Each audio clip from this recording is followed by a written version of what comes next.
जय हिंद साथियों। देखिए, हम लोग पिछले क्लास में बिहार दरोगा में जितने भी आपका फिजिक्स का क्वेश्चन पूछा गया था उसे हम हल किए थे। तो हम पिछले क्लास में आपका कुछ क्वेश्चन रह गया था जिसे हम आज हल करने जा रहे हैं। तो आपको हम पिछले क्लास में आप देखे होंगे यहाँ तक हम क्वेश्चन को सोल्व किए थे। ठीक है, यहाँ तक हम क्वेश्चन को सोल्व किए थे। आज हम इससे आगे जो क्वेश्चन रह गया था इसे हम सोल्व करने जा रहे हैं। तो चलिए आज की क्लास को हम स्टार्ट करते हैं। देखिए, आपका क्वेश्चन है कि गुरुत्वाधीन नियत ऊंचाई से मुक्त पतन करने वाला पिंड जो दूरी तय करता है वह किस पर निर्भर करता है। क्वेश्चन करने का मतलब ये हुआ आपका कि कोई भी बॉडी जो फ्री फॉल करते हैं, ठीक है, कोई बॉडी फ्री फॉल करते हैं तो कह रहा है इसका ये जो दूरी तय करते हैं, ठीक है, वो किस पर निर्भर करता है। अब देखो, ये मान लो ये h हाइट है, ठीक है, और यहाँ से किसी बॉल को ड्रॉप कर रहे हैं। ठीक है, जब किसी बॉल को या किसी वस्तु को आप ड्रॉप करेंगे तो इनिशियल स्पीड क्या होगा, 0 होगा, यानी u यहाँ पर क्या होगा, 0 होगा, u 0 होगा।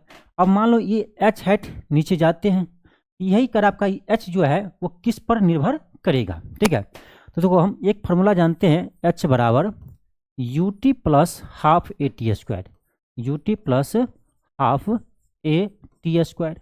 अब देखो ये क्या है, फ्री फॉल गिर रहे हैं ना, तो उसमें हम स्ट्रेट लाइन मोशन क्या करते हैं, एक डायरेक्शन का पॉजिटिव ले सकते हो किसी को। ठीक है, अब ये नीचे की ओर आ रहा है ना, तब नीचे के ही हम पॉजिटिव ले लेते हैं। अब जब नीचे की ओर पॉजिटिव लेंगे तो यहाँ पर क्या होगा, क्योंकि इसका action due to gravity G भी आपका नीचे की ओर होगा तो सारा पॉजिटिव ही होगा। यहाँ लिखने में आसान रहेगा, h बराबर u 0 है तो u को अब 0 को t से गुना करेंगे तो 0 ही आएगा, प्लस हाफ एक कितना होगा, g होगा टी स्क्वायर। यहाँ से आपका h जो आएगा ना, ये आपका आएगा हाफ g टी स्क्वायर, क्योंकि ut तो 0 हो गया तो h बराबर आपका आ गया हाफ g टी स्क्वायर। ठीक है, हाफ g टी स्क्वायर आपका आ गया। ठीक है, यहाँ देखिए, तो ये आपका देखिए h किस पर डिपेंड कर रहा है, तो यहाँ से आपको पता चल रहा है h जो डिपेंड कर रहा है ये आपका हाफ जी टी स्क्वायर। तो देखो हाफ कांस्टेंट है, g आपका कांस्टेंट है, तो हम ये कह सकते हैं ये जो आपका दूरी है वो आपका टाइम के क्या है, टाइम के स्क्वायर का डायरेक्टली प्रोपोर्शनल है। ठीक है, अब ऑप्शन देखिए, पदार्थ के द्रव्यमान का नहीं, ऑप्शन नंबर क्या होगा, बी होगा। समय के वर्ग के क्या होगा, समानुपाती होगा, समय के वर्ग के समानुपाती है, यहाँ आप देख सकते हैं। ठीक है, इसका आंसर क्या होगा, ऑप्शन नंबर बी होगा। ठीक है, ऑप्शन बी होगा। चलिए आगे हम देखते हैं। मेरा अगला प्रश्न है, क्वेश्चन आपका सेकेंड है। क्वेश्चन है कि 2 न्यूटन का बल 2 किलोग्राम पदार्थ पर लगने से जो त्वरण मिलता है वह उस त्वरण का कितना गुना होगा यदि यही 2 न्यूटन बल 4 किलोग्राम पदार्थ पर लगाया जाए। बहुत ही सिंपल क्वेश्चन है। क्वेश्चन आपसे ये कह रहा है, क्वेश्चन आपसे ये कह रहा है कि 2 किलोग्राम द्रव्यमान पर हम क्या करते हैं, तो 2 न्यूटन का फोर्स लगाते हैं, तो उस समय जो त्वरण होगा, ठीक है, उस समय जो त्वरण है, और जब हम यही 2 न्यूटन बल 4 किलोग्राम द्रव्यमान पर लगाते हैं तो वो इसका कितना गुना होगा। सिंपल है। देखिए हमको क्या दिया है शुरू में, हमको शुरू में दिया है आपका, मान लो इसको F1 कितना दिया है, आपको F1 दिया है 2 न्यूटन। ठीक है, और शुरू का मास मान लो M1 कितना दिया है 2 kg। तो उस समय आप क्या कीजिए, ये निकालिए। तो आप जानते हैं ना F बराबर M ए, F बराबर M ए। तो यहाँ से हम क्या करेंगे, यहाँ से A निकालेंगे क्योंकि हमको A चाहिए। तो यहाँ से A का आपका फॉर्मूला आएगा A बराबर F बटे M, F बटे M।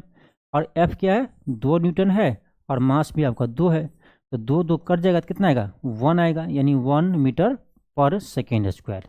यानी फर्स्ट केस में त्वरण कितना है, 1 है। अब सेकेंड केस क्या कर रहा है, सेकेंड केस कर आपका कि बल वही है लेकिन हम द्रव्यमान क्या कर रहे हैं, 4 किलोग्राम ले रहे हैं। आपका फोर्स यहाँ लिख लो आप, F2 बराबर 2 न्यूटन और यहाँ से M2 बराबर कितना है 4 kg। यहाँ से हम क्या करेंगे, A निकालेंगे, F बटे M, F बटे M। F आपका है 2, M है 4, डिवाइड करो कितना आ रहा है, 1 बटे 2 आ रहा है मीटर पर सेकेंड स्क्वायर। अब देखो ये पहले का था एक्सप्रेशन, A1 ले लो और ये A2 ले लो, बस देख लीजिए ये इसका कितना गुना है, ये इसका कितना गुना है। तो आप इससे आसान है ना आपको समझना, क्या कीजिए डिवाइड कर दीजिए। आप F1 कहते हैं, आप A1 बटे A2 को डिवाइड कीजिए। A1 बटे A2 करेंगे तो कितना आएगा आपका, देखो 1 था और 1 बटे हाफ करेंगे तो ये 2 ऊपर चला जाएगा, ये आपका यहाँ 2 आएगा। और यहाँ से हम कह सकते हैं आपका A2 जो है, A2 ये आपका क्या आएगा, तो आपका A1 बटे 2 आएगा, A1 बटे 2 आएगा। क्या कर रहा था क्वेश्चन कर रहा था यदि वही 2 न्यूटन बल 4 किलोग्राम पदार्थ पर लगाया जाए, यानी तुरंत कितना गुना हो जाएगा। तो कितना गुना है, 1/2 गुना है, 1/2 गुना है। तो आपका ऑप्शन नंबर ए होगा, 1/2 गुना। अब देखो इतना हम नहीं करेंगे, इतना हम करने नहीं जाएंगे। क्यों नहीं जाएंगे, क्योंकि इतना तो आप चलो ठीक है फिजिक्स से आप बना रहे थे इतना करना पड़ेगा, लेकिन हम इसको ना मैथ में कन्वर्ट कर देंगे। ठीक है तो फिजिक्स का क्वेश्चन, लेकिन उसमें मैथ लगा देंगे। देखो कैसे, हम जानते हैं F बराबर क्या होता है आपका, M इंटू ए होता है, F बराबर M इंटू ए होता है। तो आपका ए क्या आएगा, F बटे M आएगा, F बटे M आएगा। अब ध्यान से देखिए यहाँ पर 2 न्यूटन फोर्स लगा रहा था और यहाँ भी क्या लगा रहा है, 2 न्यूटन ही फोर्स लगा रहा है, यानी दोनों केस में फोर्स क्या है, सेम है। जब फोर्स सेम है यानी ये आपका क्या है, कांस्टेंट है, फोर्स कांस्टेंट है। तो यहाँ से हम कह सकते हैं ए जो हो ये आपका इन्वर्सली प्रोपोर्शनल क्या है, मास है। ठीक है, अब देखो ये हुआ मैथ, यहाँ से हम पता कर लिए कि ए जो है एक्सप्रेशन जो है क्या होगा, मास के इन्वर्स होगा। बहुत सिंपल है, अब देख लो बहुत सिंपल है। पहले मास था कितना, 2 kg, ठीक है। अब ये मास कितना हो गया, 4 kg। ध्यान दीजिए ये मास 2 था, ये 4 हो गया, यानी कितना 2 गुना हो रहा है। आप देखिएगा तो ये कितना हो रहा है, ये आपका 2 गुना हो रहा है। ठीक है, या आप ऐसे कीजिए रेशियो निकाल लीजिए, ठीक है आसान रहेगा। M1 अनुपात M2 करेंगे तो ये आपका आएगा 2:4 है। ठीक है, इसको डिवाइड कीजिएगा तभी आपका आएगा 2 दूनी 4, 1:2 आएगा। अब जब मास का देखो मास का जो रेशियो है एक्सेलरेशन रेशियो क्या आएगा, उसका इन्वर्स आएगा, क्योंकि इन्वर्सली प्रोपोर्शनल है। यहाँ से हम कह देंगे कि देखो बाबू A1 अनुपात A2 कितना आएगा, तो इसका उल्टा आएगा 2:1 आएगा, 2:1 आएगा। यानी पहले कितना था, 2 था, अब हो गया 1, तो कितना गुना 1 हुआ है, 1/2 गुना हुआ है। ठीक है, तो ऐसे आप सोचेंगे ना तो कम समय आपको लगेगा, ऐसे आप बनेगा तो कम समय लगेगा। ठीक है, तो आपका ऑप्शन नंबर ए आएगा।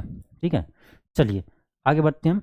अगला क्वेश्चन देखिए क्या है, आपका अगला क्वेश्चन है कि चाल क्या दिया आपका 108 किलोमीटर पर आवर करा कि तात्पर्य क्या है। यानी इसको देखो यहाँ ध्यान से किलोमीटर पर आवर में है और ऑप्शन देखिए मीटर पर सेकंड में है। बस सिंपल है कि आपको किलोमीटर पर आवर में दिया है उसको मीटर पर सेकंड में चेंज करना है। ठीक है, तो कल हम बताए थे बहुत ही आसान तरीका बताए थे कि देखो बाबू जब आपको किलोमीटर पर आवर में दिया रहेगा, ठीक है किलोमीटर पर आवर में दिया है और इसको बदलना है किसमें, मीटर पर सेकेंड में। ठीक है, तो क्या बोले थे, बड़ा से छोटा बना रहे ना, किलोमीटर बड़ा होता है, बड़ा से छोटा बना रहे हैं तो क्या करेंगे हम, छोटा से मल्टीप्लाई करेंगे 5/18। जब मुझे मीटर पर सेकेंड से किलोमीटर बनाना रहेगा तो छोटा से बड़ा बना रहे तब बड़ी संख्या से गुना करेंगे 18/5 से। अभी मुझे क्या करना है, किलोमीटर से मीटर पर सेकेंड में, तो 5/18 से गुना कर दीजिए, तो 108 गुने 5/18 काट दीजिए। ठीक है, 9 से 9 दूनी 18, 9 का 9, 9 दूनी 18, 2 से 6, 6 पंचे आपका 30 आया, 30 मीटर पर सेकेंड। 30 मीटर पर सेकेंड किस में है, ऑप्शन आपका बी में है। तो आपका आंसर क्या होगा, ऑप्शन नंबर बी होगा। ठीक है, ऑप्शन बी होगा। बहुत सिंपल क्वेश्चन था। चलिए आगे बढ़ते हैं। मेरा अगला प्रश्न है, क्वेश्चन आपका देखिए नेक्स्ट है, क्वेश्चन आपका नेक्स्ट है यदि 5 सेकेंड में एक वस्तु का संवेग बढ़कर 40 kg पर मीटर सेकेंड होता है तो उसमें कितना बल लगने की जरूरत है, कितना बल लगाने की जरूरत है। सिंपल, क्या क्या दिया हमें क्या दिया है, एक समय दिया है। ठीक है, समय दिया कितना 5 सेकेंड, और क्या दिया है, और हमें दिया है मोमेंटम दिया है, यानी P बराबर कितना दिया है ये दिया आपका 40 kg मीटर पर सेकेंड, यानी मोमेंटम दिया है। अब हमसे क्या कर रहा है, कितना बल की जरूरत होंगे, यानी फोर्स पूछ रहा है आपसे, ठीक है। अब देख लो यहाँ पर जो सिर्फ रटे होंगे कि न्यूटन सेकेंड लॉ क्या होता है, F बराबर ma। बहुत सारे लोग क्या आपको क्या पता है, ये क्या है, ये न्यूटन सेकेंड लॉ है। F बराबर ma क्या है, न्यूटन सेकेंड लॉ है। हमने कहते ये न्यूटन सेकेंड लॉ है, ठीक है। ये आप F बराबर ma कब पढ़ते हैं, जब आप क्लास 9th में रहते हैं, ठीक है। क्लास 9th में रहते हैं, उसमें आप इंटीग्रेशन नहीं जानते हैं कि इंटीग्रेशन क्या होता है, डिफ्रेंसिएशन क्या होता है, तो इसीलिए आप सिंपली वहाँ पढ़ लेते हैं F बराबर ma, यही न्यूटन का सेकेंड लॉ है। लेकिन ये न्यूटन का सेकेंड लॉ नहीं है। हाँ, न्यूटन के सेकेंड लॉ जो है उसको डिराइव करेंगे तो लास्ट में आपका प्रोडक्ट रिजल्ट आपका यही आता है, ठीक है। डिराइव करते हैं तो रिजल्ट यही आता है, ठीक है। इसीलिए क्लास 9th में रटवा दिया जाता है कि ये F बराबर ma क्या है, न्यूटन सेकेंड लॉ है। लेकिन जब आप क्लास 11th में जाते हैं तो वहाँ आप पढ़ते हैं न्यूटन सेकेंड लॉ। क्या पढ़ते हैं, ये जो फोर्स है ना, ये फोर्स, ये आपका डायरेक्टली प्रश्न होता है आपका rate of change of momentum. क्या होता है, rate of change of momentum, और ये है आपका न्यूटन सेकेंड लॉ। सही से कहा जाए तो ये आपका न्यूटन सेकेंड लॉ है। और इसी को हम जब ड्राइव करते हैं मास को कांस्टेंट लेकर के, तब आपका आता है F बराबर ma, ठीक है। F बराबर ma, यहाँ क्वेश्चन जो है ना इसी से बनेगा, ठीक है। यहाँ पर आपका कांस्टेंट 1 आता है ना, तो इसको आप सिंपली कह सकते हो F बराबर dp/dt, यानी rate of change of momentum with respect to time. या इसको सिंपल आप ऐसे भी लिख सकते हो, ठीक है। इसको आप सिंपली कैसे लिख सकते हो, आप इसको लिख दो कि डेल्टा p बटे डेल्टा t, या सीधे आप लिख दीजिए p बटे t समझने के लिए, ठीक है। तो आपका यहाँ मोमेंटम दिया है, कितना दिया मोमेंटम, 40, ठीक है। और मुझे समय दिया है, कितना दिया है, 5 सेकेंड, 5 है, 5 ही है। 5 से डिवाइड कीजिए, कितना आ रहा है, 8 आ रहा है। यानी फोर्स लगाने की कितना जरूरत है, 8 न्यूटन, ठीक है। 8 न्यूटन, यानी आपका ऑप्शन नंबर सी होगा। अब ये क्वेश्चन उनसे नहीं बनेगा जो सिर्फ F बराबर ma को न्यूटन का सेकेंड लॉ जानते हैं, ठीक है। F बराबर ma ये न्यूटन का सेकेंड लॉ नहीं है। हाँ, न्यूटन का सेकेंड लॉ को हम ड्राइव करते हैं तब आपका ये रिजल्ट आता है F बराबर ma, कब, जब मास आपका कांस्टेंट हो, ठीक है। तो इसका क्या होगा, ऑप्शन नंबर सी होगा। चलिए आगे हम बढ़ते हैं। मेरा अगला क्वेश्चन है, क्वेश्चन का आपका त्वरण ज्ञात करने का सही समीकरण क्या है। बहुत सिंपल क्वेश्चन है, त्वरण का फार्मूला आपसे पूछ रहा है भाई साहब, ठीक है। तो आप पढ़े होंगे v बराबर u plus A T, you plus A T. अब ए टी को इधर लाओ, ए टी को इधर लाओ, तो आपका क्या आएगा, ए टी बराबर हम कह सकते हैं v माइनस यू। यहाँ से आप क्या कीजिए, ए निकालिए, तो ए आपका आएगा क्या, v माइनस यू बटे टी, v माइनस यू बटे टी। ये आपका हुआ क्या, एक्सेलरेशन। तो कौन सा ऑप्शन में है, option number A, option number आपका ए है, ठीक है। चलिए आगे बढ़ते हैं। अगला क्वेश्चन है, देखिए अगला क्वेश्चन आपका है कि स्थिर स्थिति में से गति करने पर वस्तु 4 सेकेंड में, वेग 2 मीटर पर सेकेंड होता है, तो वस्तु 4 सेकेंड में कितना दूरी तय करेगी। तो ये क्वेश्चन ये कर आपका, देखो पहले दिया क्या है क्वेश्चन। जब भी आपको फिजिक्स का है ना, यदि आपको उतना समझ नहीं है फिजिक्स का, तो एक काम कीजिए, सबसे पहले जो दिया है उसको पहले लिख लीजिए, ठीक है। मुझे क्या क्या दिया है, मुझे दिया है कि स्थिर वेग से, यानी स्थिर वेग से गति करने पर, यानी रुका हुआ था, अब रुका हुआ था तो u कितना होगा, 0 होगा। और वस्तु 4 सेकेंड में, 4 सेकेंड समय दिया है, कितना, 4 सेकेंड हमको समय दिया है। और मुझे क्या दिया है कि वेग कितना हो जाता है, 2 मीटर पर सेकेंड, यानी 4 सेकेंड में इसका स्पीड यानी वेग कितना होता है, 2 मीटर पर सेकेंड होता है। तो वही कह रहा है, यही 4 सेकेंड बताओ कितना दूरी तय किया होगा, यानी इसका वेग 2 मीटर पर सेकेंड होने में कितना दूरी वो तय किया होगा। बहुत सिंपल है, क्या करेंगे हम यहाँ पर फार्मूला लगा देंगे, s बराबर U T plus half A T square, s बराबर U T plus half A T square, ठीक है। u कितना है भाई साहब, 0 है। अब 0 में किसी संख्या से गुना करेंगे तो क्या आएगा, 0 आएगा, प्लस हाफ, हाफ ए कितना भाई साहब, हाफ ए नहीं है, यहाँ ए नहीं है, सॉरी, ये फार्मूला काम नहीं करेगा। क्यों, क्योंकि मुझे यहाँ पर एक्सेलरेशन पता नहीं है। ये फॉर्मूला काम नहीं करेगा, क्यों? क्योंकि मुझे एक्सेलरेशन पता नहीं है। तो कोई बात नहीं है, दूसरा लगाते हैं। कौन? देख लो, ये लगेगा यहाँ पर वी स्क्वायर बराबर यू स्क्वायर प्लस 2as। एक सेकेंड, क्या क्या है, मुझे समय दिया है ना, समय दिया है। एक सेकेंड, हाँ हाँ, क्या करना पड़ेगा, यहाँ से भी नहीं बनेगा, हमको सबसे पहले एक्सेलरेशन निकालना पड़ेगा। ठीक है, सबसे पहले यहाँ पर एक्सेलरेशन निकालना पड़ेगा, फिर हम किसी दो फॉर्मूला का यूज कर सकते हैं, वी स्क्वायर बराबर यू स्क्वायर प्लस 2as या एस बराबर U T plus half V square. ठीक है, क्योंकि ये तो चाहिए, दोनों में ये चाहिए, तो हमको एक्सेलरेशन निकालना पड़ेगा। तो क्या करेंगे हम, v बराबर u प्लस ए टी, यहाँ से v कितना है 2 है, u कितना है 0 है, a t कितना है भाई साहब, t मुझे दिया है 4 सेकेंड।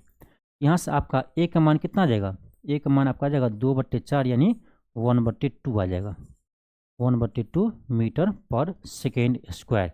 अब लगाइए, अब कोई फॉर्मूला लगा सकते हैं, एस बराबर यू टी प्लस हाफ ए स्क्वायर या वी स्क्वायर बराबर यू स्क्वायर प्लस 2s, वही आसान रहेगा, वही लगाओ। वी स्क्वायर बराबर यू स्क्वायर प्लस 2as, भी कितना है भाई 2 है, 2 का स्क्वायर 4 होगा, यू कितना है 0, 0 का स्क्वायर 0, 2as, ए कितना आया है हाफ आया है, इंटू एस, 2 2 कट गया, आ गया आपका आंसर एस बराबर 4 मीटर, एस बराबर 4 मीटर, यानी आपका ऑप्शन नंबर डी होगा। क्या होगा, ऑप्शन नंबर डी होगा। ठीक है, तो इसमें आपको पहले ना एक्सेलरेशन निकालना था। ठीक है, एक्सेलरेशन निकालेंगे तभी आपका यहाँ पर डिस्टेंस आ पाएगा। ठीक है, ये फार्मूला लगाए, यहाँ पर आप ये फार्मूला भी लगा सकते थे, कौन सा, एस बराबर U T plus half A T square, S बराबर U T plus half A T square, ये भी लगा सकते थे। ठीक है, चलिए आगे बढ़ते हैं।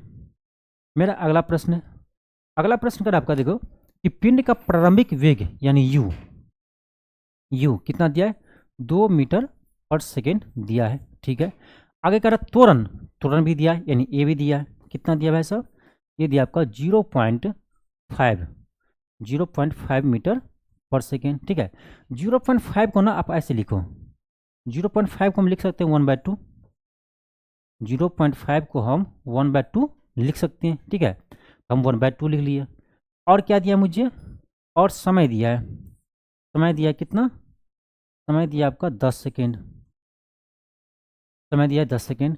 तो कह रहा है कि पिंड का वेग क्या होगा, यानी 10 सेकेंड के बाद पिंड का वेग क्या होगा।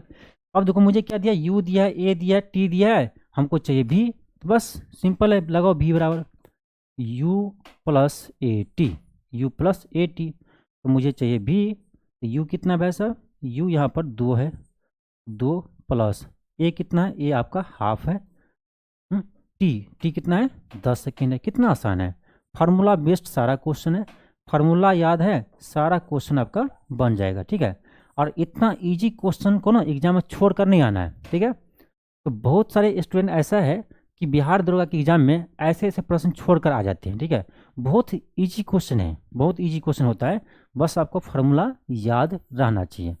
फार्मूला उसी को याद होगा जिसका बेसिक अच्छा है, जो क्लास 9th अच्छा से पढ़ा होगा या क्लास 11th साइंस में यदि किया होगा तो अच्छा से पढ़ा होगा, उसी को याद होगा। ठीक है, तो चलिए आगे बढ़ते हैं, हम अगला क्वेश्चन देखते हैं। क्वेश्चन हमारा नेक्स्ट है, क्वेश्चन कर रहा है कि त्वरित गति के लिए कौन सा कथन सत्य है।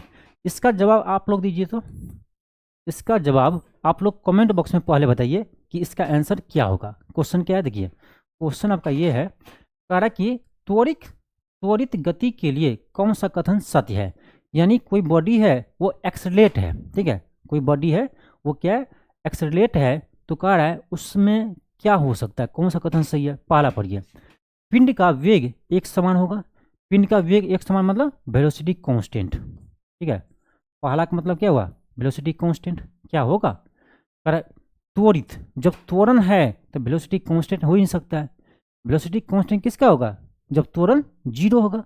ठीक है, यानी फर्स्ट आपका गलत है। सेकेंड पढ़िए, पिंड की चाल सतत बदलती रहती है, पिंड की चाल सतत, इसका चाल क्या होगा, बदलती रहती है। ठीक है, आप सोचिए क्या होगा। सी कह रहा है पिंड का वेग सतत घटती है, यानी वेलोसिटी क्या होगा, लगातार घटेगी। ठीक है, डिक्रीज करेगी। डी कह रहा है पिंड का वेग लगातार बढ़ेगी। अब बताओ कौन सा कथन सही है। ठीक है, कोई बॉडी एक्सलरेट है, ठीक है, तो क्या हो सकता है। ठीक है, तो इसमें भी गलती करते हैं बहुत सारे स्टूडेंट। इसको लगता है एक्सलरेट है, क्या स्पीड उसका बढ़ते रहेगा। तो इसमें क्या करते हैं बहुत सारे स्टूडेंट, क्या करेगा, ऑप्शन डी लगा देगा, जो गलत है। ऑप्शन डी आपका गलत है।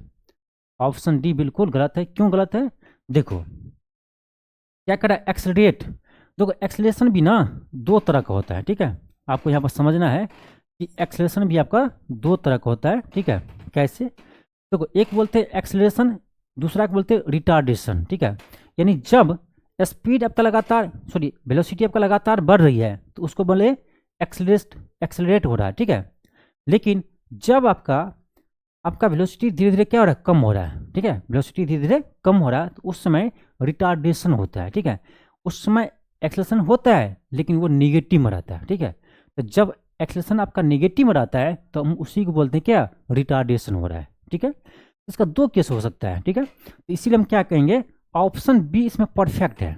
ऑप्शन बी परफेक्ट है कि पिंड की चाल सतत बदलती रहती है। अब बदलने का मतलब ये नहीं हुआ कि बढ़ेगा ही। ठीक है, हो सकता है इसका चाल घटती हो या हो सकता है उसका चाल बढ़ती हो। ठीक है, तो दोनों केस हो सकता है। इसीलिए आपका इसमें आपका न सी होगा न डी होगा। ठीक है, सी डी नहीं होगा, क्योंकि चाल बढ़ भी सकती है, चाल घट भी सकती है। क्योंकि एक्सेलेरेशन आपका दो तरह के होते हैं, जब पॉजिटिव है तो चाल बढ़ेगी, जब एक्सेलेरेशन नेगेटिव है तो चाल घटेगी।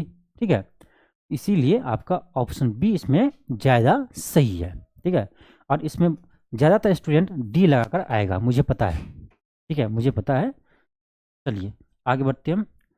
मेरा अगला क्वेश्चन क्या है, देखो ये आपका रेडियो एक्टिविटी का क्वेश्चन है। ठीक है, ये चैप्टर आपका मॉडर्न फिजिक्स में है, मॉडर्न फिजिक्स में भी है, और आपका यही चैप्टर केमिस्ट्री भी है। ठीक है, तो दोनों तरह से आप बना सकती हो। इसमें क्या करा कि एक रेडियो धर्मी यानी रेडियो एक्टिव एलिमेंट का अर्ध आयु यानी हाफ लाइफ। ठीक है, अर्ध आयु यानी हाफ लाइफ। ठीक है, इसका हाफ लाइफ दिया है आपको, हाफ लाइफ 6 महीना है। तो कह रहा है मूल सांद्रता का 1/16वां हिस्सा होने में समय लगेगा। ठीक है, देखो क्या करा, पहले आप ये समझिए कि ये हाफ लाइफ होता क्या है। ठीक है, हाफ लाइफ क्या होता है, देखो मान लो कि पहले, मान लो आप कुछ भी मान सकते हो। ठीक है, मान लो पहले कि आपका ए जो है ना, कंसंट्रेशन कितना है, ए है। ठीक है, अब क्या करा सांद्रता, कंसंट्रेशन मान लो पहले ए था। ठीक है, ये करा इसका 1/16वां भाग कितने समय में होगा। देखो एक हाफ लाइफ में आधा होता है, नाम ये है हाफ लाइफ। ठीक है, हाफ लाइफ नाम है। तो एक हाफ लाइफ समय में इसका हाफ लाइफ कितना दिया है, 6 महीना, यानी 6 महीना में क्या होगा, वो आधा हो जाएगा। तो यानी ए है तो ये क्या होगा, A/2 हो जाएगा। ठीक है, या आप ए न लेकर 1 ले सकती हो। ठीक है, मान लो पहले 1 था तो इसके एक हाफ लाइफ में ये क्या हो गया, आधा हो गया। ठीक है, फिर इसका अगले हाफ लाइफ में क्या होगा, इसका आधा हो जाएगा। ठीक है, इसका अगला हाफ लाइफ में क्या होगा, फिर इसका आधा हो जाएगा। तो 1/2 का आधा 1/4। ठीक है, फिर इसका एक हाफ लाइफ आगे जाएंगे तो क्या होगा, इसका भी आधा हो जाएगा, यानी एक हाफ लाइफ और समय लगेगा तो 1/8 होगा। लेकिन कहाँ तक जाना है हमको, 1/16 तक जाना है। ऐसे ही चलते रहेंगे आगे तक। फिर इसका एक हाफ लाइफ लगेगा, एक हाफ लाइफ समय आपको लगेगा तो फिर इसका आधा हो जाएगा। तो 1/8 का आधा कितना होता है, 1/16 होता है। ठीक है, ये आपका आ जाएगा 1/16। तो 1/16 भाग होने में कितना समय लगा, तो आप देख लीजिए कितना हाफ लाइफ लगा। एक हाफ लाइफ यहाँ पर, एक यहाँ, 2 3 4। ठीक है, तो टोटल समय आपको लगा कितना, 4 हाफ लाइफ। ठीक है, 4 हाफ लाइफ लगा है। बस 4 को इस हाफ लाइफ से गुना कर दीजिए, कितना है, 6 महीना हाफ लाइफ है। 6 महीना इसका हाफ लाइफ है, 6 मंथ। तो गुना करेंगे तो कितना आएगा, 6 चौक 24 आएगा।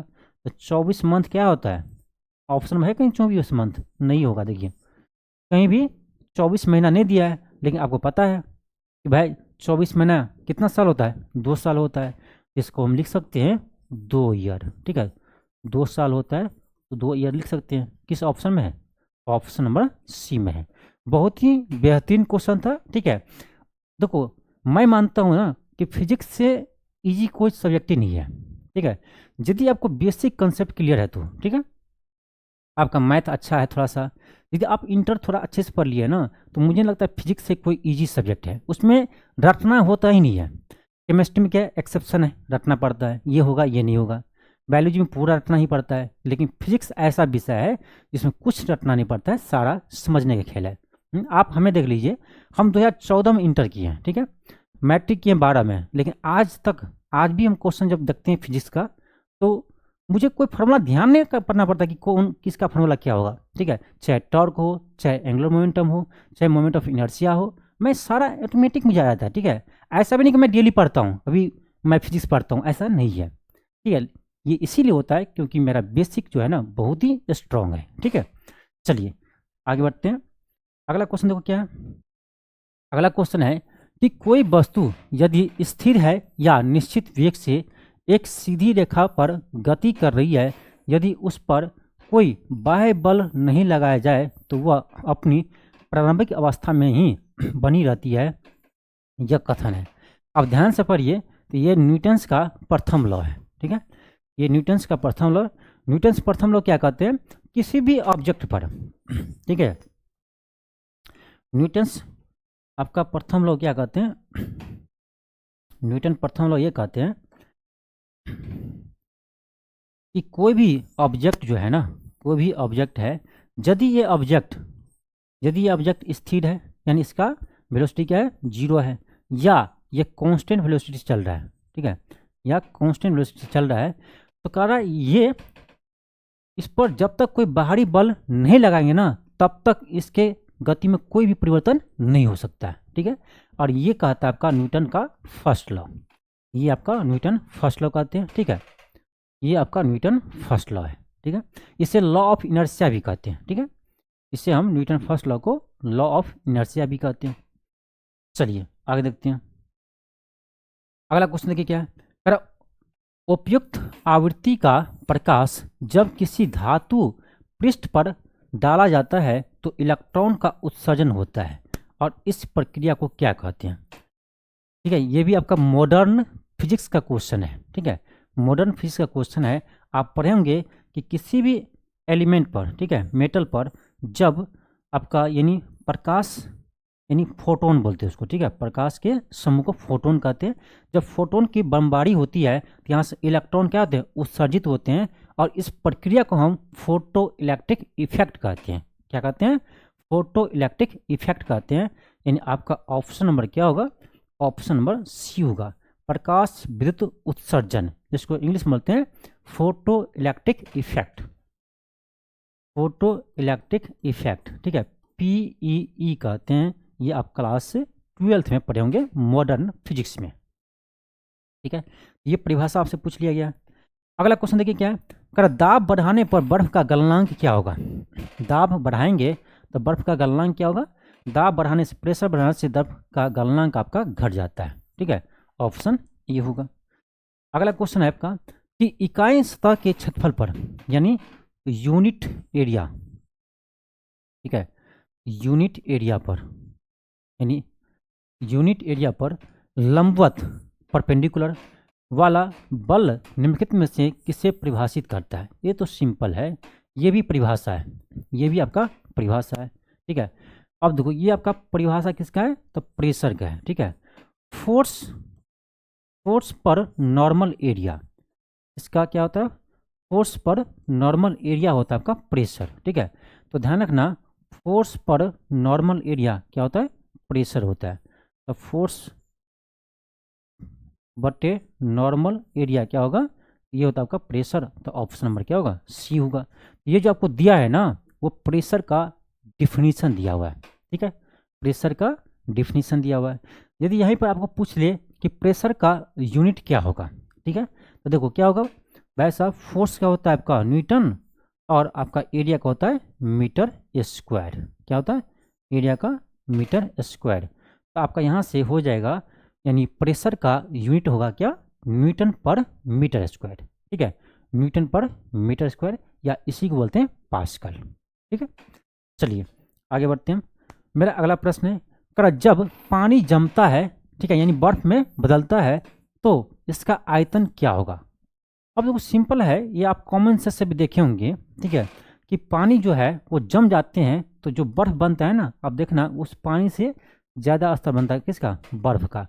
अब नहीं भरोसा हो रहा ना, आप देखना कभी, ठीक है, यदि किसी गिलास में आप पूरा पानी भर दो, ठीक है, और उसको आप पूरे ठंडा कर दो, ये बर्फ बन जाएगा ना, तो गिलास आपका फट जाएगा। ठीक है, क्यों, क्योंकि इसका आयतन जो होता है ना बढ़ जाता है। ठीक है, आयतन बढ़ जाता है। अब देखो आयतन बढ़ता है, ऑप्शन आपका बी होगा। और एक चीज़ आप जानते होंगे, ठीक है, कि पानी का डेंसिटी जो होता है, घनत्व होता है, वो बर्फ से ज़्यादा होता है। ठीक है, इसीलिए आप देखे होंगे ना कि पानी पर जो है वो बर्फ क्या होता है, तैरते हैं। ठीक है, पानी पर बर्फ क्या होता है, तैरता होता है, पानी के ऊपर ही बर्फ होगा आपका। ठीक है, क्यों होता है ऐसा, इसीलिए होता है क्योंकि बर्फ का डेंसिटी पानी से कम होता है, यानी उल्टा कह सकते हैं कि पानी का डेंसिटी बर्फ से अधिक होता है। ठीक है, चलिए आगे देखते हैं। क्वेश्चन हमारा नेक्स्ट है, ये क्वेश्चन देखिए, ये बेहतरीन प्रश्न है। ठीक है, ये आपका बहुत ही अच्छा क्वेश्चन है और ये क्लास 12 से क्वेश्चन है। ठीक है, आप पढ़ेंगे LCR सर्किट। ठीक है, क्वेश्चन कर रहा है कि निम्न से कौन सा संबंध श्रेणी LCR परिपथ की अनुनाद अवस्था, मुझे यह नहीं पता है ये, ठीक है, ये क्या है, हिंदी में क्या है, लेकिन इंग्लिश में हम जानते हैं इसको बोलते हैं रेजोनेंस। ठीक है, क्या बोलते हैं, रेजोनेंस। तो रेजोनेंस अवस्था में कर आपका क्या होगा, ठीक है, कौन सा कंडीशन सही होगा। तो रेजोनेंस ये जो है आपका, ये कंडीशन कब आता है, तो आप देखो LCR सर्किट का आप जब फेज डायग्राम बनाएंगे ना, फेज डायग्राम बनाएंगे तो ध्यान रखना, देखो इधर होता आपका VR, ठीक है, और इधर होगा आपका VL, और इधर होता है आपका VC। ठीक है, अब देखो ये रेजोनेंस कब होता है, जब आपका ये VL जो है वो VR के बराबर हो जाए। ये VL जो है, सॉरी VR कहते हैं, ये जो VL जो है ये आपका VC के बराबर हो जाए, तो उस कंडीशन में आपका रेजोनेंस होता है। ठीक है, यानी ये दोनों क्या करें, बैलेंस कर जाए, ये दोनों बैलेंस कर जाए, और जो भी करंट है आपका वो इधर ही फ्लो करे। ठीक है, तो उस केस में आपका क्या होता है, वो रेजोनेंस का कंडीशन होता है। ठीक है, हालांकि आपको इतना नहीं समझना है, ठीक है, उतना आपको फिजिक्स के अंदर नहीं जाना है। हालांकि इसको हम ना इस सब जाने बिना क्वेश्चन को सोल्व कर सकते हैं। ठीक है, उसको मान लेंगे ये रीजनिंग का क्वेश्चन है, ठीक है, फिर भी ये क्वेश्चन सोल्व हो जाएगा। लेकिन पहले आपको हम यानी जो इसका कंसेप्ट है उसके थ्रू आपको सोल्व करके दिखाते हैं, उसके बाद हम दिखाएंगे। यदि आपको ये पता नहीं रहता कि LCR सर्किट क्या होता है, लेकिन फिर भी हम इस क्वेश्चन का जवाब दे सकते हैं, कैसे, तो पहले देखो कंसेप्ट से। तो रेजोनेंस कब होता है, जब VL आपका VC के बराबर होता है। अब VL क्या होता है, तो VL आपका यानी आप समझ सकते हो, ठीक है, ये आपका VL को हटाकर आप XL बोलो। ठीक है, XL बराबर आपका XC हो। XL क्या होता है, XL होता है आपका यानी ओमेगा इंटू L होता है XL। ठीक है, और XC होता है आपका 1/ओमेगा इंटू C होता है। ये सब आप पढ़े होंगे क्लास 12 में। ठीक है, अब देखो यही कंडीशन है आपका रेजोनेंस का। ठीक है, यही कंडीशन है। अब यहीं से आप देखेंगे कोना कोनी आप गुना करोगे तो यहाँ से आपका आएगा ओमेगा स्क्वायर बराबर, ओमेगा इधर लो, L को इधर ले जाओ, ये आपका आएगा 1/LC आएगा।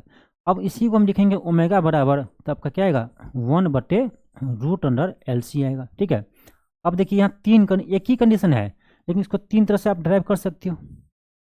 ठीक है, इसको आप ड्राइव कर सकते हो। ठीक है, इसको आप ड्राइव कर सकते हो। अब देखो यही कह रहा था कि कौन सा अवस्था में के लिए सही नहीं है। अब देख लीजिए ये होना चाहिए, ये होना चाहिए। अब किस किस ऑप्शन में देखिए, ऑप्शन ए में, ऑप्शन ए का आप सोल्व करेंगे ना, देखो दोनों साइड रूट है, आ जाएगा आपका, इसको सोल्व कीजिएगा, कोना कोनी गुना करेंगे, देखो यहाँ भी ओमेगा है, यहाँ भी ओमेगा है, तो ओमेगा का स्क्वायर रूट के अंदर है, तो ओमेगा बाहर आ जाएगा। ठीक है, ओमेगा बाहर आ जाएगा, और उधर से इधर भेजेंगे आपका, तो आपका ये L और C, यानी ए तो आपका सही है, ये सही है। बी में देखिए ओमेगा बराबर 1/LC, नहीं, ओमेगा स्क्वायर बराबर 1/LC होता है। ठीक है, यानी बी ही आपका ऑप्शन गलत है। डी देखिए, तो इसको ओमेगा को इधर लाइए, एल को इधर ले जाइए, तो ओमेगा स्क्वायर बराबर 1/LC है, यानी डी आपका सही है। तो इसमें देखेंगे तो केवल और केवल आपका ऑप्शन बी जो है वो रॉन्ग है, ठीक है। हम यहाँ लिख देते हैं ऑप्शन बी जो है वो रॉन्ग है, बाकी सभी क्या है, सही है, ठीक है। तो आप इसको रीजनिंग से कैसे बनाते हैं भाई, इसमें भी ये देखना है कि तीन को क्या होगा, सेम होगा, एक आपका डिफरेंट होगा। अब देखो ना, इसी को आप ड्राइव करेंगे ए वाले को तो सी भी आएगा, और ए वाला कहीं ड्राइव करेंगे तो डी भी आएगा, ठीक है। अब इसको ड्राइव करने से ये तीनों आ रहा है, बी वाला नहीं आ रहा है, तो बी ही इसका आंसर होगा, क्यों, ये डिफरेंट है। तो इस क्वेश्चन को हम चाहते हैं ना तो रीजनिंग के अनुसार सोच लेते हैं, ठीक है। तो वहाँ भी आपको साइंस चाहिए, दिमाग चाहिए क्वेश्चन सोल्व करने के लिए, ठीक है। तो इसका आंसर क्या होगा, ऑप्शन बी होगा। आगे बढ़ते हैं। अगला क्वेश्चन है कि चलती कार में अचानक ब्रेक लगाने पर यात्री आगे की ओर झुकना निम्नलिखित में से किसका उदाहरण है। ये तो आपको हम जब एनसीईआरटी का साइंस का सीरीज करवा रहे थे, ये आपका एनसीईआरटी का क्वेश्चन है, ठीक है। ये आपका एनसीईआरटी का ही क्वेश्चन है, सेम टू सेम क्वेश्चन आपका एनसीईआरटी एग्जाम्पल, ठीक है। तो हाल ही में हम आपको एनसीईआरटी साइंस का क्वेश्चन कुछ करवाए हैं, उसको आप जाकर चैनल पर देख लीजिएगा, ठीक है। बहुत ही बेहतरीन तरीके से आपको करवाए हैं। ये क्वेश्चन है कि चलती हुई कार में अचानक ब्रेक लगाने पर यात्री आगे की ओर क्यों झुकता है, ठीक है। ये किसका उदाहरण है। अब देखिए ये झुकता क्यों है, ये पहले देखिए। ये देखो, ये आपका बस है मान लो, ठीक है, उसमें आप सवार हो और बस चल रही है, ठीक है, बस चल रही है। जैसे ब्रेक लगाते हैं ना, आप देखो इसमें बैठे हुए हैं ना बस में, जैसे ब्रेक लगाते हैं तो बस के साथ आपका पैर क्या है, कांटेक्ट में है, तो पैर तो बस के साथ ही रुक गया, ठीक है। पैर आपका कांटेक्ट में, किसके कांटेक्ट में है, बस के कांटेक्ट में है। तो बस जैसे ब्रेक लगाए, बस रुका, आपका पैर रुक गया, लेकिन आपका जो ऊपरी हिस्सा है ना, ये शरीर, वो गति में है ही, ठीक है। पैर तो रुक गया लेकिन आपका शरीर गति में ही है, इसलिए आप क्या करते हैं, ऐसे गिर जाती हो, ठीक है, क्योंकि पैर रुक गया आपका लेकिन शरीर गति में ही है, इसी कारण से आप क्या करते हैं, आगे की ओर झुक जाते हैं, ठीक है। अब देखो, अब यहाँ पर देखो दो ये होगा, गति का जड़त्व या विराम जड़त्व, ठीक है। अब देखो गति जड़त्व कब होगा, तो देखो पहले आपको देखना क्या था, पहले गति में था ना, बस चल रहा था ना, बाद में ब्रेक लगाया, तो पहले बस चल रहा था, तो पहले गति में थे, तो हम कहेंगे ये आपका गति जड़त्व का एग्जाम्पल है, ठीक है, ये आपका गति जड़त्व का एग्जाम्पल है। अब इसका उल्टा भी क्वेश्चन बनता है, ठीक है। इसका उल्टा क्वेश्चन आपका ये बनता है कि जब जब बस खड़ी है, ठीक है, जब बस खड़ी है और जब बस अचानक चलना स्टार्ट करते हैं तो यात्री पीछे की ओर गिर जाते हैं, ठीक है, पीछे की ओर गिर जाते हैं। ये क्या है, तो ये कहेंगे हम विराम का जरूरत है, क्यों, क्योंकि बस पहले किस में था, विराम में था। तो बहुत सिंपल है, ये ध्यान रखना, बहुत सिंपल है।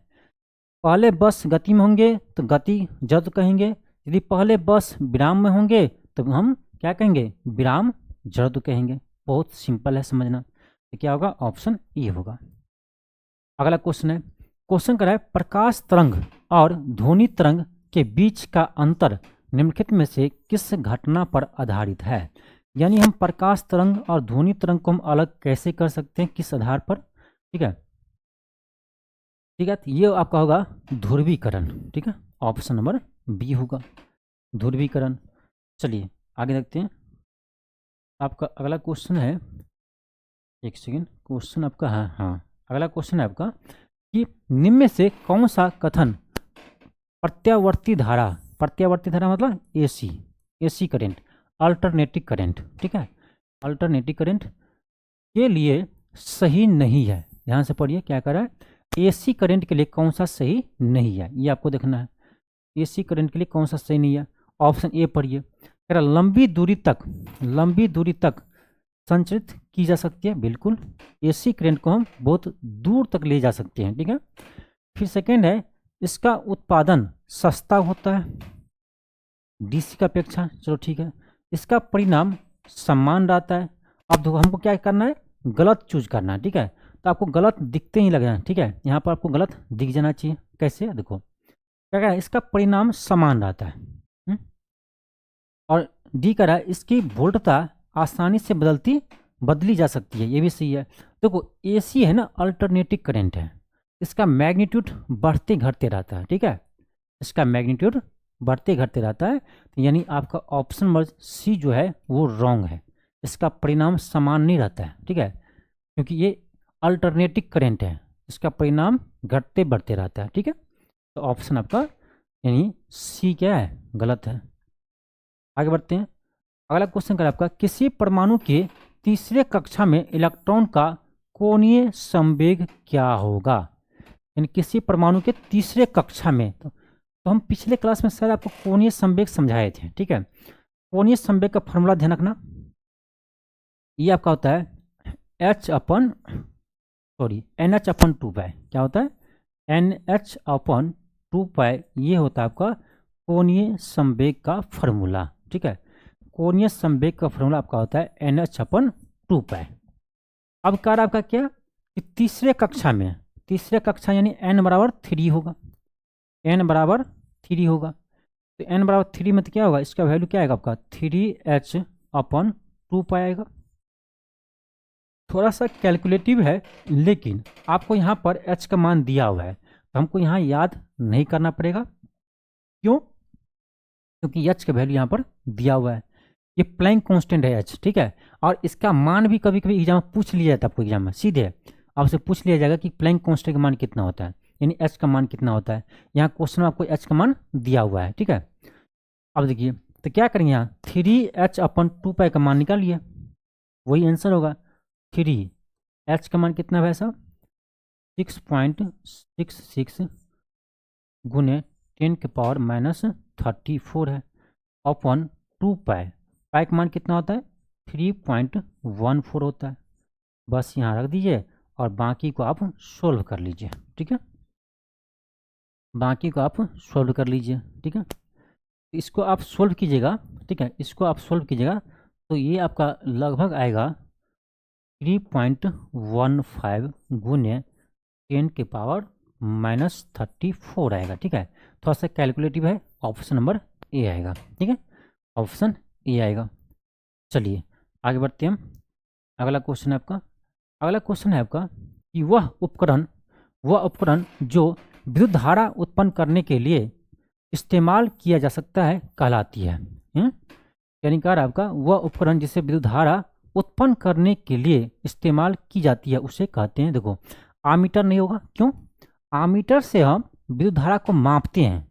अब इसमें भी गलती करते हैं बहुत सारे स्टूडेंट, देखा विद्युत धारा मार दिया आमीटर, बस। लेकिन क्वेश्चन ये कर रहा है विद्युत धारा उत्पन्न करने के लिए, मापने के लिए नहीं कर रहा है, उत्पन्न करने के लिए, तो आमीटर होगा नहीं, ठीक है। और आपका है मोटर, तो मोटर देखो, मोटर जो है ना ये विद्युत से चलवे करते हैं, ठीक है, लेकिन ये आपका होगा नहीं। गैल्वेनोमीटर नहीं होगा, क्यों, ये आपका करंट को मापते हैं, मेजर करते हैं, ठीक है, ये भी नहीं होगा। तो केवल ऑप्शन नंबर ए होगा, जनित्र, ठीक है, डायनेमो, जनित्र, डायनेमो से बिजली उत्पन्न कर सकते हैं, तो आपका ऑप्शन नंबर ए होगा। चलिए आगे बढ़ते हैं। क्वेश्चन है, इकाई सतह क्षेत्रफल पर लंबवत लगने वाले बल को क्या कहते हैं, दाब कहते हैं। ये आ चुका है क्वेश्चन, ये क्वेश्चन रिपीट करिए। अगला क्वेश्चन है, कह हीरे का निरपेक्ष अपवर्तनांक कितना होता है, याद रखिए ये होता है आपका 2.42, ठीक है, 2.42 होता है, ऑप्शन सी होगा। आपका अगला क्वेश्चन है, कह गुरुत्वीय त्वरण जी का मान कितना होता है, देखो जी का मान सीधे पूछ रहा है आपके एग्जाम में, क्या होता है, ऑप्शन ए 9.8 मीटर पर सेकेंड स्क्वायर। नेक्स्ट है कि निम्न में से कौन सा नियम रॉकेट प्रणोदन में शामिल होता है, यानी रॉकेट जब लॉन्च होता है ना, उसमें कह कौन सा न्यूटन्स का लॉ लगते हैं, ठीक है, ये आपका लगते हैं न्यूटन्स का थर्ड नियम, न्यूटन का थर्ड नियम पर आपका काम करते हैं, ठीक है, क्योंकि यहाँ पर ये तो होता है जितना थ्रस्ट इधर फोर्स लगाएगा उतना ही इस रॉकेट पर लगेगा, उसी अनुसार से रॉकेट आपका लॉन्च होता है, ठीक है, तो आपका ऑप्शन नंबर सी होगा। अगला क्वेश्चन आपका देखिए, अगला क्वेश्चन कह रहा है एक प्रकाश वर्ष बराबर होता है। अब देखिए एक प्रकाश वर्ष का वैल्यू पूछ लिया, याद रखिए ये आपको होता है 9.46 गुने 10⁻12 किलोमीटर। अब यहाँ पर दो तरह से आपको ध्यान रखना है, ठीक है, एक तो किलोमीटर में ध्यान रखिए, हालांकि आपको बदलना आता है तो बदल सकते हो मीटर में, कैसे होगा, तो मीटर में कहीं आपका होगा 9.46 गुने 10⁻, ये 12 है ना, तो इसमें 3 और बढ़ जाएगा तो कितना होगा 15 होगा, ये आपका हो जाएगा मीटर में, ठीक है।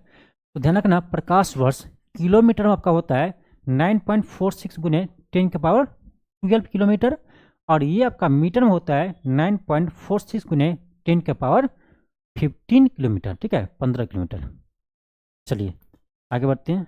आपका अगला क्वेश्चन है करा कि धारा प्रवाह वाले चालक के चारों ओर किस प्रकार का क्षेत्र उत्पन्न होता है। सारा मुझे लगता है ना कि बिहार एसआई में बहुत ही अच्छा साइंस पूछते हैं, ठीक है, बहुत ही अच्छा साइंस आपके पूछे जाते हैं, क्योंकि देखिए ये भी आपका 12th का क्वेश्चन है और बहुत ही बेसिक क्वेश्चन है। करा देखो, ये कोई करंट कैरिंग वायर है, करंट कैरिंग वायर है। अब इसके आसपास कौन सा फील्ड उत्पन्न होता है, ये आप पढ़े होंगे क्लास 12th में, ये मैग्नेटिक फील्ड उत्पन्न होता है, ठीक है, मैग्नेटिक फील्ड उत्पन्न होता है। कौन सा होगा, ऑप्शन नंबर क्या होगा, चुंबकीय, हाँ, ऑप्शन नंबर बी होगा, मैग्नेटिक फील्ड। तो करंट कैरिंग वायर के चारों साइड आपका मैग्नेटिक फील्ड उत्पन्न होता है। आगे बढ़ते हैं। आपका अगला क्वेश्चन है, क्वेश्चन है किसी तत्व के समस्थानिक से तात्पर्य है। समस्थानिक, समस्थानिक मतलब क्या होता है, समान स्थान, सेम स्थान। और आपको पता ही होगा कि किसी भी एलिमेंट का हम कैसे पता करते हैं कि किस स्थान पर है, तो उसके एटॉमिक नंबर से। और आपको पता ही होगा कि एटॉमिक नंबर क्या होता है, तो उस एटम का, एटम में जितने आपका प्रोटॉन की संख्या होते हैं वही एटॉमिक नंबर होता है। इसका मतलब ये हुआ जब आपका एटॉमिक नंबर सेम होगा, स्थान सेम तो atomic number same, atomic number same मतलब नंबर ऑफ प्रोटॉन सेम, खत्म कहानी। अब देख लो, नंबर ऑफ प्रोटॉन सेम होना चाहिए। उस तत्व के परमाणु जिनके न्यूट्रॉन, ना न्यूट्रॉन नहीं होगा सेम, ये तो गलत है। उस तत्व के परमाणु जिनके द्रव्यमान संख्या समान हो, ये भी गलत है। उस तत्व के परमाणु जिनकी परमाणु संख्या अलग हो, ना अलग नहीं हो, सेम हो। उस तत्व के परमाणु जिनकी परमाणु संख्या क्या हो, समान हो। ऑप्शन नंबर डी होगा। ये तो बहुत ऑप्शन आसान दे दिया, इसमें ऑप्शन ऐसा देना चाहिए कि जिसमें प्रोटॉन की संख्या क्या हो, सेम हो, प्रोटॉन की संख्या सेम हो, न्यूट्रॉन की संख्या क्या हो, डिफरेंट हो, तो उसको हम कहेंगे समस्थानिक। एक होता है आपका समभारिक, आइसोबार, ठीक है, समभारिक। तो कहेगा समभारिक ना, देखो नाम से ही क्लियर है, आपको हम समझा देते हैं, कभी जिंदगी में ना भूलेंगे नहीं। समभारिक, समभारिक, देखो समभारिक में क्या लगा है, सम माने सेम, भारिक माने भार, ठीक है। तो भार मतलब कि द्रव्यमान, और द्रव्यमान क्या होता है, प्रोटॉन और न्यूट्रॉन का योग होता है द्रव्यमान, ठीक है। यानी ये दोनों का योग क्या होना चाहिए, सेम होना चाहिए। तो प्रोटॉन और न्यूट्रॉन का योग क्या होता है, द्रव्यमान होता है। यानी जिस एलिमेंट का यानी द्रव्यमान संख्या क्या हो, बराबर हो, उसको हम क्या कहेंगे, समभारिक कहेंगे, ठीक है। तो याद रखना बहुत आसान है, इसमें नाम से ही क्लियर है। चलिए आगे बढ़ते हैं। आपका अगला क्वेश्चन है, कौन सा उपकरण विद्युत ऊर्जा को यांत्रिक ऊर्जा में बदलता है, ठीक है, यानी इलेक्ट्रिक एनर्जी को मैकेनिकल एनर्जी में बदलता है, इलेक्ट्रिक एनर्जी को मैकेनिकल एनर्जी में बदलता है। ये देखो, इलेक्ट्रिक को मैकेनिकल में, तो कौन होगा, आपका हो जाएगा कौन सा, डायनेमो। ना ना, डायनेमो तो आपका यांत्रिक को, ना डायनेमो क्या करता है, ये आपका यांत्रिक को विद्युत में बदलता है, यांत्रिक ऊर्जा को विद्युत ऊर्जा में बदलता है आपका कौन सा, ये आपका डायनेमो, ठीक है। तो ये आपका होगा कहाँ है, विद्युत मोटर। मोटर जो है ना, विद्युत ऊर्जा को यांत्रिक में बदलेगा, ऑप्शन नंबर ए होगा। और ये जो आपका डायनेमो, वो डायनेमो इसका उल्टा काम करता है, यांत्रिक को यानी मैकेनिकल एनर्जी को किसमें करता है, इलेक्ट्रिक एनर्जी में, ठीक है। आपका अगला क्वेश्चन है, अगर आपका विभवांतर मापा जाता है, बहुत सिंपल है, विभवांतर वोल्ट मीटर द्वारा, ठीक है, ऑप्शन नंबर बी होगा। अगला क्वेश्चन है, आँख, आँख के किस भाग पर वस्तु का प्रतिबिंब बनता है, रेटिना पर। ये तो रटा रटा क्वेश्चन है, ये सबको पता होगा। अगला क्वेश्चन है, एक गोली टकराती है और एक अनुप्रस्थ घर्षणहीन मेज पर पड़े एक ठोस ब्लॉक में धंस जाती है, तो कह रहा इस प्रक्रिया में कौन सा भौतिक राशि सुरक्षित होंगे, यानी कंजर्व होंगे। इसका मतलब ये हुआ, इसका मतलब ये हुआ, देखो एक मेज था, उस पर कोई ब्लॉक रखा हुआ है, ठीक है, कोई ब्लॉक रखा हुआ है। अब उसमें क्या करता है, गोली मारती हो, और इसमें गोली जाकर क्या होता है, धंस जाते हैं, ठीक है, इसमें गोली धंस जाते हैं। तो कह रहा इसमें क्या आपका कंजर्व रहेगा, ठीक है। तो उस समय आपका मोमेंटम क्या होता है, कंजर्व होते हैं, ठीक है। तो कौन सा है ऑप्शन, ऑप्शन नंबर बी होगा, केवल संवेग आपका संरक्षण रहेगा, ऑप्शन बी होगा, ठीक है। चलिए आगे बढ़ते हैं। आपका अगला क्वेश्चन है, कर ध्वनि की तीव्रता निर्धारित होती है साउंड की इंटेंसिटी, ठीक है। साउंड की इंटेंसिटी, देखो दो तरह से क्वेश्चन पूछते हैं आपका, ठीक है। एक आपसे पूछेंगे साउंड का पिच, ठीक है। साउंड का जो पिच होता है आपका वो किस पर निर्भर करता है, तो पिच करता है आपका फ्रीक्वेंसी पर निर्भर, ठीक है। पिच आपका फ्रीक्वेंसी पर निर्भर करता है, लेकिन ये क्या है आपका तीव्रता, इंटेंसिटी है। और इंटेंसिटी जो है ना, ये आपका डिपेंड करता है किस पर, ये करता है आपका आयाम पर, यानी एम्पलीट्यूड पर, ठीक है। तो आपका होगा आयाम, कौन सा है, ऑप्शन नंबर ए होगा, ठीक है। तो ध्यान रखना, साउंड का इंटेंसिटी जो है वो आयाम पर निर्भर करता है, और साउंड का आपका जो पिच है वो आपका फ्रीक्वेंसी पर निर्भर करता है। चलिए आगे देखते हैं। आपका अगला क्वेश्चन है, अगर आकाश में उड़ते पक्षी में होता है, आकाश में कोई पक्षी उड़ रही है तो उसके पास कौन सा एनर्जी है। अब देखो, अब पक्षी है, पक्षी है उड़ रही है तो उसके पास कुछ ना कुछ मास होगा भाई, बिना मास का कौन पक्षी होता है, कुछ ना कुछ उसका अपना मास होगा। जब मास है तो उसके पास स्पीड भी है, तो काइनेटिक एनर्जी तो होगा ही। क्यों, काइनेटिक क्या होता है, हाफ एम वी स्क्वायर रहता है। कुछ ना कुछ मास है, मास आपका है उसके पास, और कुछ ना कुछ आपका वेलोसिटी होगा, तो काइनेटिक एनर्जी तो होगा ही, ठीक है। तो काइनेटिक एनर्जी होगा, गतिज ऊर्जा होगा। अब देखो ये उड़ रही है, कुछ ना कुछ धरती से ऊंचाई पर उड़ रही होगी, ठीक है। तो उसके पास आपका पोटेंशियल एनर्जी mgh भी होगा, ठीक है, mgh भी होगा, यानी दोनों एनर्जी उसके पास होंगे। तो क्या होगा, गतिज ऊर्जा और स्थितिज ऊर्जा दोनों, क्योंकि वो गति में है और उसके पास कुछ ना कुछ मास तो है ही, ठीक है। अब मास है और गति में भी है तो काइनेटिक एनर्जी होगा, क्यों, हाफ एम वी स्क्वायर होता है। अब ये कुछ ना कुछ ऊंचाई पर उड़ रही होगी, तो कुछ ना कुछ ऊंचाई पर उड़ रही है तो उसके पास पोटेंशियल एनर्जी भी होगा mgh, ठीक है। तो यानी दोनों एनर्जी उसके पास है, तो ऑप्शन नंबर सी होगा, सॉरी डी होगा, गतिज ऊर्जा और स्थितिज ऊर्जा दोनों। अगला है कि सबसे अधिक आघातवर्धी धातु कौन सी है, ये आपका होगा सोना, ऑप्शन बी होगा। आपका अगला है, क्या डिटर्जेंट किस सिद्धांत पर सतहों की सफाई करते हैं, ठीक है। तो डिटर्जेंट हो चाहे साबुन हो, ये सभी आपका ना पृष्ठ तनाव सरफेस टेंशन सिद्धांत पर कार्य करते हैं। अब देखो जब भी डिटर्जेंट को मिलाते हैं तो क्या करता है, वो सरफेस टेंशन को कम कर देता है, ठीक है, जिससे उससे क्या होता है, गंदगी बाहर निकल जाते हैं। ये ध्यान रखना, आपका सरफेस टेंशन पर कार्य करते हैं। आपका अगला क्वेश्चन है, अगर इंद्रधनुष में बाहर की ओर कौन सा रंग होता है, ठीक है, बाहर की ओर। अब सिंपल देखो, इंद्रधनुष आपका ऐसे होता है, तो याद कैसे रखेंगे ना, बहुत आसान है। देखो एक चीज बताओ, बाहर की ओर करा है, ये प्रकाश करा है, ये कौन सा कलर होगा। अब एक चीज बताओ, कौन ज्यादा मुड़ा हुआ है, ये मुड़ा है ज्यादा, ये ज्यादा मुड़ा है, बताओ। तो भाई ये नजदीक से मुड़ा है ना, तो ये ज्यादा मुड़ा होगा, ठीक है। अब सिंपल देखिए ना, मोड़ किसका ज्यादा है, ये आपका अंदर वाला भाग है और ये बाहर वाला भाग है, ठीक है, ये अंदर वाला भाग है। तो इसमें करा इंद्रधनुष के बाहर की ओर कौन सा रंग होगा, तो ये सबसे अंदर है, ये सबसे ज्यादा मुड़ा है, आपको पता ही होगा। प्रिज्म में आप देखे हैं क्या, सबसे ज्यादा कौन सा प्रकाश मूर्ति हैं, तो सबसे ज्यादा आपका बैगनी मूर्ति है, और सबसे कम कौन मूर्ति हैं, रेड मूर्ति हैं, ठीक है। इतना ही ध्यान रखना है। तो ये देखो, ये आपका ज्यादा मुड़ा है अंदर में, ये बाहर कम मुड़ा है, तो ये आपका लाल होगा, ठीक है, और ये आपका बैगनी होगा। तो अंदर में आपका बैगनी होगा जो सबसे अधिक मुड़ा है, और बाहर आपका लाल होगा। तो क्या करें, बाहर की ओर कौन सा रंग होगा, तो लाल होगा, ऑप्शन सी, ठीक है। देखो हर चीज़ ना रटा नहीं जाता है, ठीक है, खास करके फिजिक्स में हर चीज़ को रटे नहीं जाते हैं, ठीक है। आप चाहो तो इसमें भी विजुअल आप लगा सकते हो, ठीक है, लेकिन इतना क्यों रटना। इंद्रधनुष में आपको दो ही पूछता है, चाहे आपको सबसे अंदर का कलर पूछेगा या आपको इंद्रधनुष का बाहर का कलर पूछेगा, दो ही क्वेश्चन आता है इंद्रधनुष में, ठीक है। तो दो ही कलर आता है, तो आप समझ लीजिए ना कि अंदर वाला जो ये है, ये क्या है, ज़्यादा मुड़ा है, सिंपल है, और ये बाहर से कम मुड़ा हुआ है।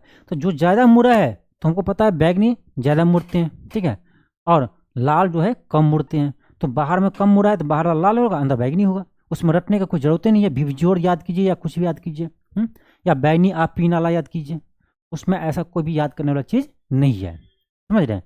चलिए आगे देखते हैं हम। अगला क्वेश्चन है, क्वेश्चन का आपका फ़ारेनहाइट तापमापी के ऊपरी तथा निचली बिंदु के मध्य कितना अंतराल होता है। ये तो हम पिछले क्लास में एक फार्मूला आपको बताए थे ना, वहीं पर आपको ये बन जाता कि C/100 बराबर K-273/100 बराबर F-32/180।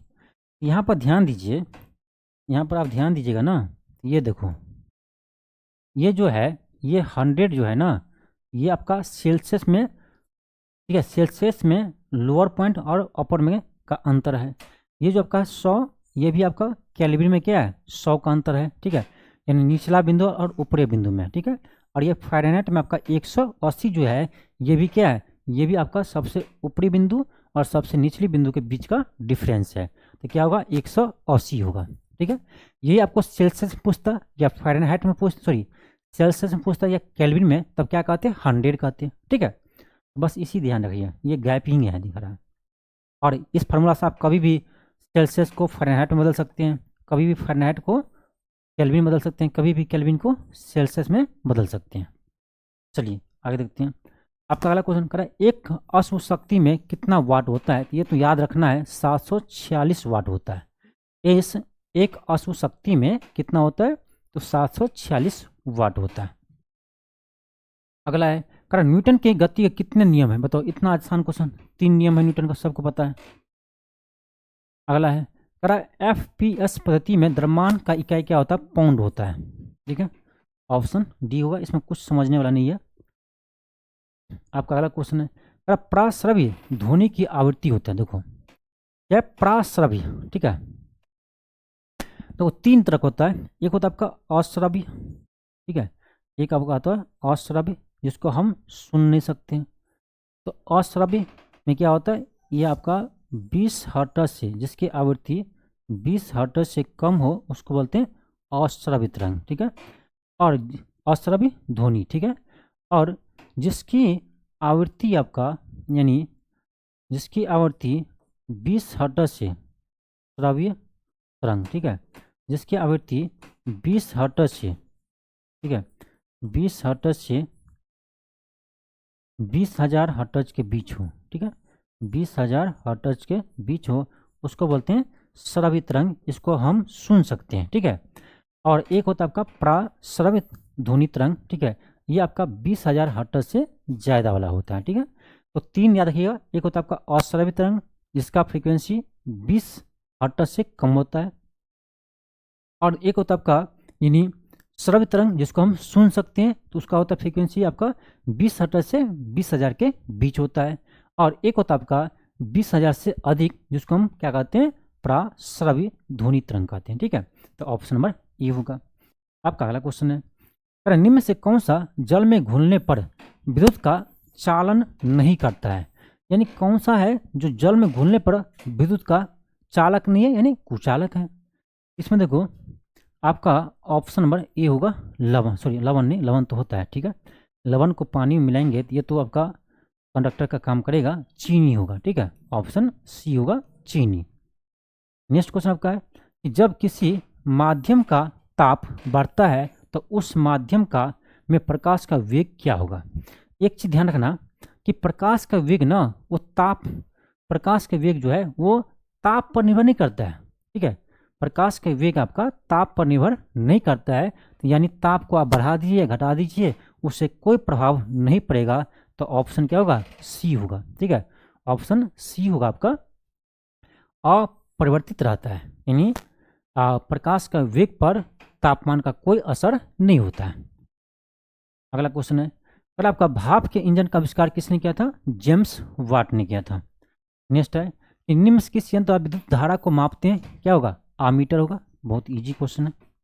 अगला क्वेश्चन आपका है, अगर एक माइक्रो एम्पियर प्रवाह का तात्पर्य क्या है, ठीक है, एक माइक्रो एम्पियर प्रवाह का तात्पर्य क्या है, ठीक है। बस पहले 1 एम्पियर ध्यान रखिए, 1 एम्पियर, ठीक है, 1 एम्पियर में कितना इलेक्ट्रॉन पर सेकेंड प्रवाह होता है, तो ये आप ध्यान रखना 6.25, 6.1 एम्पियर में 6.25 गुने 10 की पावर आपका क्या होगा 18, एक सेकेंड गुने 10 की पावर 18 इलेक्ट्रॉन पर सेकेंड। ठीक है, इलेक्ट्रॉन पर सेकेंड। ये आपका होता है 1 एम्पियर में कितना इलेक्ट्रॉन प्रवाह होता है, तो 6.25 गुने 10 की पावर 18। ठीक है, अब यहाँ क्या कर रहा है, 1 माइक्रो एम्पियर। माइक्रो क्या होता है, 1 माइक्रो एम्पियर। 1 माइक्रो बराबर कितना होगा 10 के पावर -6 होता है। बस इसमें क्या करेंगे 10 के पावर -6 से गुना कर देंगे। 10 के पावर आपका 18 है, यहाँ से आपका 6 जाएगा तो कितना बचेगा आपको, 6 माइनस में है तो उसको ऐड करेंगे, यहाँ आपका बच जाएगा 10 के पावर 12 बचेगा। ठीक है, तो ऑप्शन नंबर क्या होगा, सी होगा, ऑप्शन सी होगा। ठीक है, चलिए आगे बढ़ते हैं। अगला क्वेश्चन है, चुंबकीय क्षेत्र की तीव्रता क्या होती है। ठीक है, यानी क्या होता है, टेस्ला होता है। ऑप्शन नंबर ये होगा, टेस्ला कहिए या वेबर पर मीटर स्क्वायर। ठीक है, वेबर पर मीटर स्क्वायर, टेस्ला कहिए या वेबर पर मीटर स्क्वायर कहिए, वेबर पर मीटर स्क्वायर कहिए। चलिए आगे बढ़ते हैं। आपका अगला है, अगर 1 जूल कितने कैलोरी के बराबर होता है। देखिए कैसे फंसाया, देखो ये क्वेश्चन कैसे फंसाया है, क्योंकि आप जानते होंगे कि 1 कैलोरी आपका होता है 4.2 जूल। ठीक है, 1 कैलोरी आपका होता है 4.2 जूल। अब आपसे यहाँ पर देखो ये नहीं कह रहा है कि 1 कैलोरी किसके बराबर होता है, यहाँ ये कह रहा है कि 1 जूल कितने कैलोरी के बराबर होता है, यानी आपसे उल्टा पूछ रहा है। ठीक है, यहाँ से हम लिखेंगे कि 4.2 जूल जो है 1 कैलोरी के बराबर है, यहाँ से 1 जूल कितना के बराबर होगा, आपका आएगा 1/4.2 कैलोरी। ठीक है, अब डिवाइड कीजिए 1 में भाग दीजिए कितना 4.2 से। ठीक है, 4.2 से ये आपका आएगा, सॉरी ये आपका आएगा 10 क्या आएगा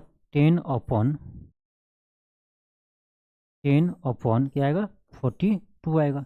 इसको आप डिवाइड कीजिए ना तो ये आपका लगभग ना, ये ऑप्शन नंबर डी आएगा। ठीक है, लगभग ऑप्शन नंबर डी आएगा। ठीक है, चलिए आगे बढ़ते हैं।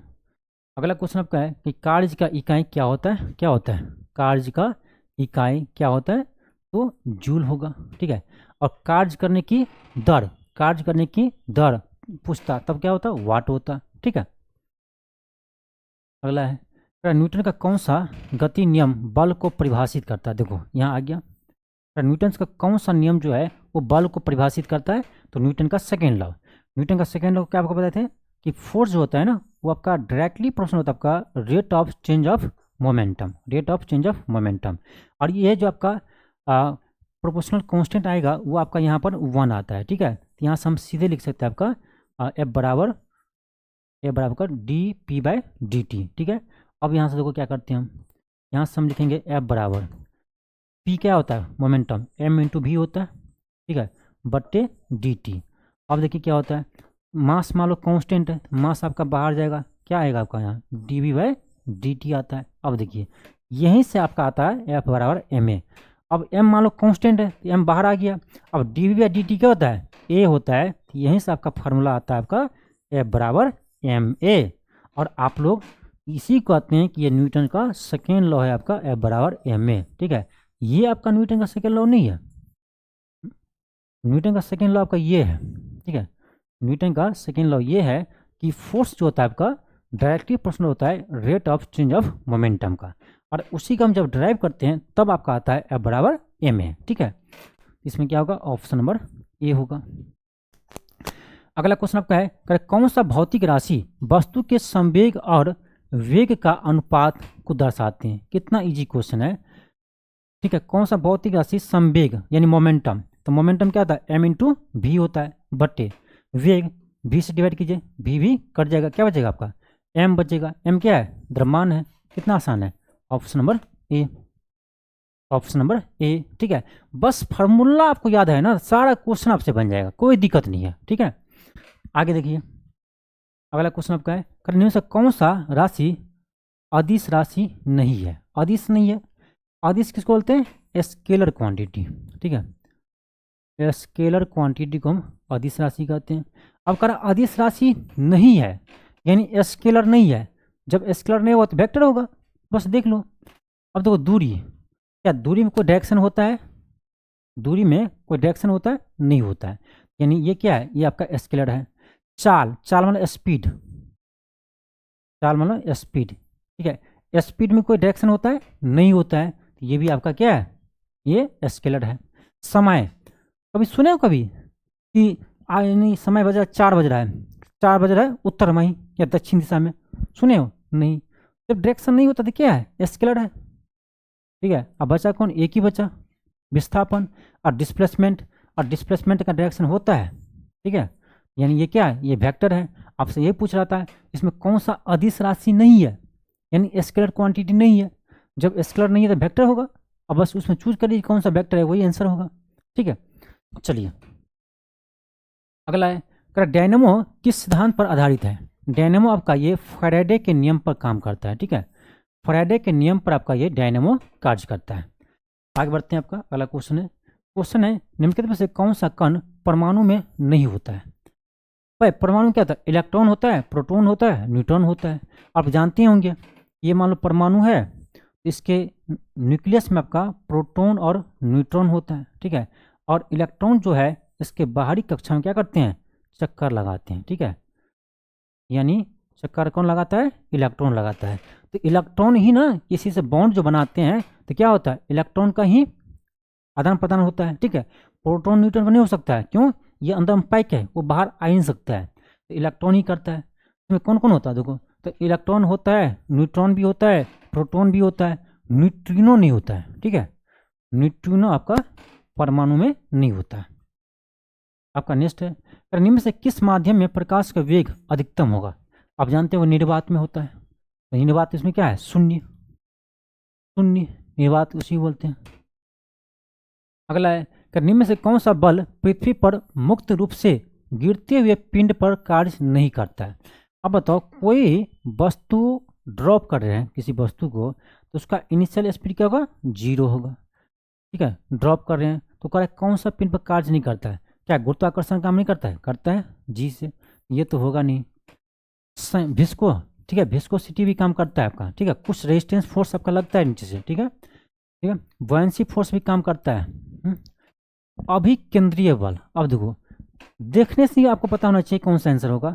अभिकेंद्रीय बल, यानी अभिकेंद्रीय बल तभी लगेगा जब कोई भी पार्टिकल आपका क्या हो? सर्कुलर पाथ पर क्या करता हो?